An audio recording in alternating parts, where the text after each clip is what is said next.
ఏంది అంటే ఒక స్పెషల్ ఇంటెన్సివ్ రివిజన్, ఓటర్ లిస్టును వడపోత చేసే కార్యక్రమం, జల్లెడబట్టే కార్యక్రమమే ఎస్ఐఆర్. Next slide.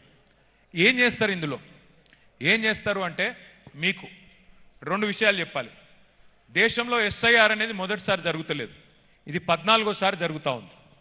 గతంలో 13 సార్లు జరిగింది.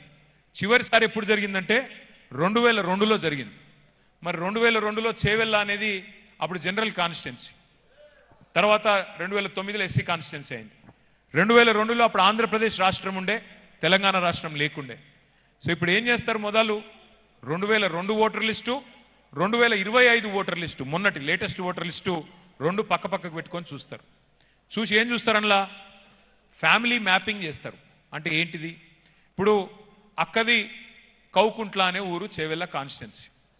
మరి 2002లో కార్తిక్ కానీ కశ్యప్కి కానీ ఆ రోజు 2002లో ఓటు లేకపోవచ్చు, చిన్నపిల్లలు కాబట్టి ఓటు లేదు.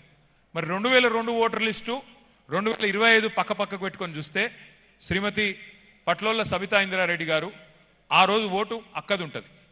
కానీ పక్కకు చూస్తే ఈరోజు 2025లో అక్కకు కొడుకులు ఉన్నారు, వాళ్ళకు ఓటు వచ్చింది, కోడళ్ళు వచ్చిండ్రు, వాళ్ళకు కూడా ఓట్లు వచ్చినాయి. మరి వాళ్ళ ఓట్లు సబితమ్మతోని లింక్ చేసే అవసరం ఉంటుంది, మ్యాపింగ్ చేసే అవసరం ఉంటుంది.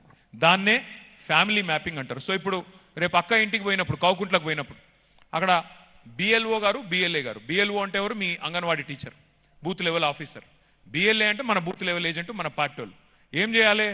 ఆ లింక్ కాని ఓటర్లు కార్తీక్, కశ్యప్, కళ్యాణ్ ముగ్గురు కూడా అక్క పిల్లలు అని చెప్పి ఓటింగ్ చేయాలి, మ్యాపింగ్ చేయాలి. కోడళ్ళు ఉన్నారనుకో, వాళ్ళు కూడా అక్క కోడళ్ళే అని చెప్పి అక్క పేరుతో మ్యాపింగ్ చేయాలి. ఇది పట్లోళ్ళ ఫ్యామిలీ అని చెప్పి మ్యాపింగ్ చేయాలి, లింక్ చేయాలి. ఇది అందరికీ వర్తిస్తుంది. సింపుల్, ఏం కన్ఫ్యూజ్ అయ్యేది లేదు. ఆ రోజుకు ఈ రోజుకు మ్యాపింగ్ చేయాలి. ఆ రోజు కొన్ని ఓట్లు లేకపోవచ్చు, వాటిని మ్యాపింగ్ చేసుకోవాలి.